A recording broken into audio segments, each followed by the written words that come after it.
Dunyodagi eng lyuks avtomobillardan biri bo'lgan Bentley saloniga o'tirib, uning charm o'rindiqlarini ushlab ko'rganingizda avtomobilsozlikdagi eng telba va injiq mukammallikka guvoh bo'lasiz. Ushbu hashamat ortida tom ma'noda psixologik perfeksionizm yashiringan. Gap shundaki, Bentley o'z avtomobillari salonini qoplash uchun har qanday charmdan foydalanmaydi.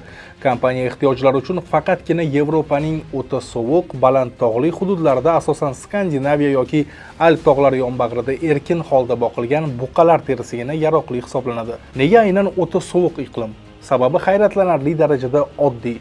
U yerning iqlimi qon so'rovchi hasharotlar, pashsha va chivinlar yashashi uchun haddan tashqari sovuq. Bentleyning qattiqqo'l sifat nazoratchilari uchun pashsha chaqqan teri bu mutlaq brakdir.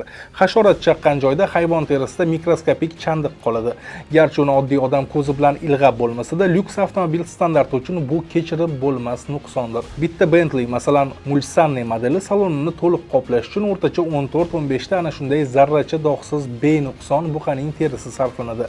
Zavodga kelgan har bir teri avvaliga ilg'or sun'iy intellekt tizimi, so'ngra maxsus o'qitilgan ustalar tomonidan santimetrma-santimetr ko'zdan kechirib chiqariladi.